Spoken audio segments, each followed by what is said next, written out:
We got another very funny comic. He's a good friend of mine, and he's soon to be a friend of yours, I'm sure of it. Jeff Hobbs, everyone! As climate change continues to worsen, you can't say that on TV. As sea levels continue to rise, as the coasts of our countries continue to be consumed by the current of Mother Nature, my dream of one day swimming across the Atlantic Ocean is getting less and less feasible. So if you need to care about climate change for anybody, do it for me, my dream, you know. I did try once, but I didn't get too far. I think I started too early. I couldn't get past the Great Lakes. Oh, I know, don't you worry. I went to the bank to make a withdrawal of one fish. It was a riverbank. I did go to the bank, and as I was entering, I saw someone coming, so I did the gentlemanly thing. I held the door. I said after you, and they went in the bank, and then they robbed it. Which was kind of upsetting, because I was going to rob that bank, you know? Try to do one nice thing, you know? Speaking of, I cheated on my math test with a younger, hotter math test.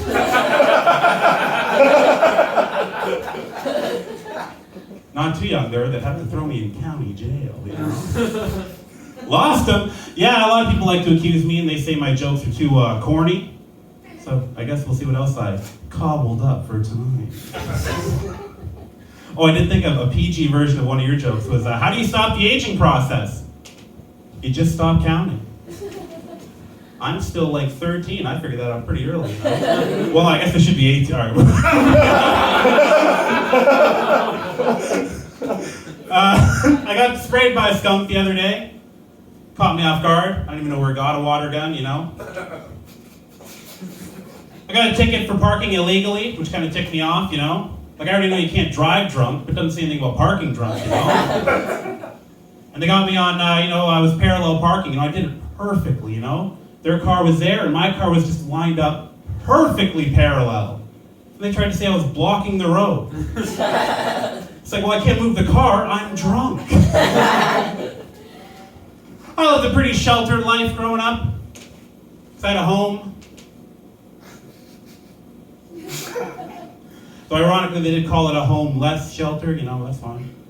I'm doing better now, though. Now I live in a mobile home, or you prudes might know it as a car.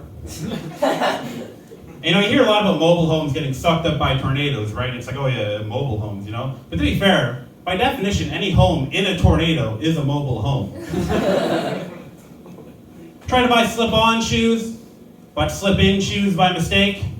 Can't stop falling down the stairs, you know? It's hard out there. Saw a sign that said, watch your head. I walked into a pole trying to, you know? Just really put a sign up there warning about that pole, you know? Side of my contact lenses. So I had to patch them up with tape till I can get them replaced. Now my doctor thinks I have cataracts. My girlfriend and I wanted to get a dog. We couldn't agree on the kind we wanted, you know? She wanted to get a small dog, and I wanted to get a large dog. We bickered about it, and eventually she figured out a compromise. She decided to get a small dog for herself and a magnifying glass for me. Okay, you know what a magnifying glass is. I saw a nice looking table on the side of the road, you know? And I had a sign that said, free to a good home. Which was kind of too bad, because I really wanted it, you know? Okay, here's where we get weird, folks. Let's get weird.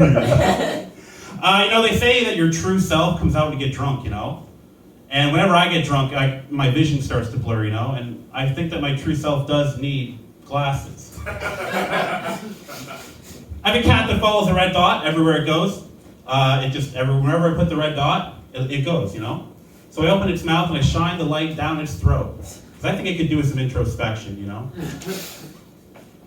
At my work, it feels like the people in charge have no idea where they're going, you know? It's like the blind leading the blind, you know?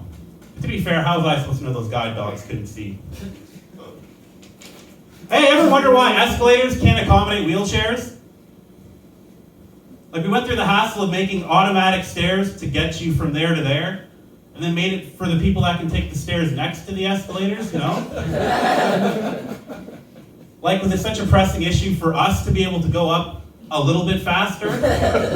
Or to be able to stand still and still go, you know?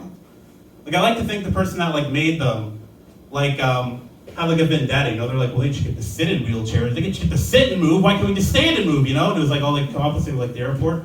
And I know it's my time, but I do have one more I'd love to say. I got car insurance recently. Or home insurance, I guess. And I decided to go with Geico, you know? I went in there and I was like, I would like to save 15% or more on car insurance. And they were like, oh, did you read our pamphlet? And I was like, are you kidding? I knew about that from the get-go. Thank you so much. All right, Jeff Hobbs, everybody. Let's bring back our host for the night.